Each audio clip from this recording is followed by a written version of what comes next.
Anong latest sa mundo ng showbiz? Tila nawindang ang aktres na si Gladys Reyes sa ipinahayag ni Claudine Barreto kamakailan sa naganap na 20th wedding anniversary nila ng kaniyang asawa na si Christopher Rojas. Naloka si Gladys sa diretsahang ipinahayag ni Claudine na ayaw niyang makatrabaho si Angelo De Leon.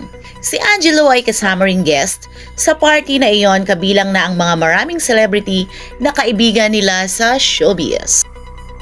Nangyari ito nang umakyat sa stage si Claudine at batiin si Gladys. Sila ay nagkakwentuhan hanggang sa madako ang kanilang usapan sa maaaring project na gagawin nilang kasama sila Julian Santos at Angelo De Leon.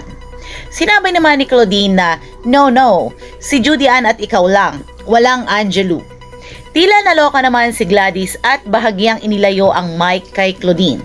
Panoorin natin mga Mars ang nakakalokang eksena na ito. Congratulations, Mara. Sa Mara, ngayon pa lang congratulate na sa manifest na natin, yung pelikula natin ni Julia. Ayun na nga! Hindi pa. Game ka ba doon? Game ka ba doon? Kung matutuloy ang reunion project natin with Juday and Angelo? No, hindi. Kaya ka ako at Julia. Wala Angelo. Ha? Oo. Ano ka ba? Oo. Sino ba? Ewan ko sa dami yun. Teka lang ako. Kasi, alam niyo po, tinitiyan ko yan din. Oo, pinapatalagan ko, di ba? Ano ba talaga to eh? Pero alam mo, nakikita mo lang. Wala ka na nasabi, no? Ikaw, sa plano mo na ulit sa pepper. Hindi mo sa brada. Hindi ka.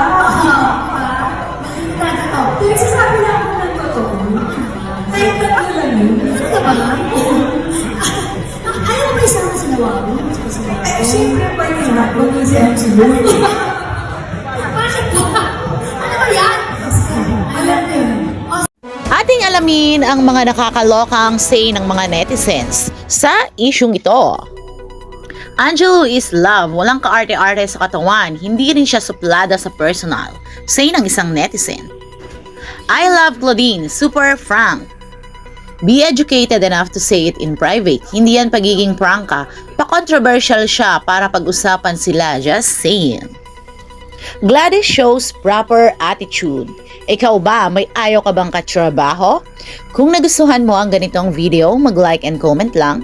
We are open for suggestions para sa susunod na topic on our next video.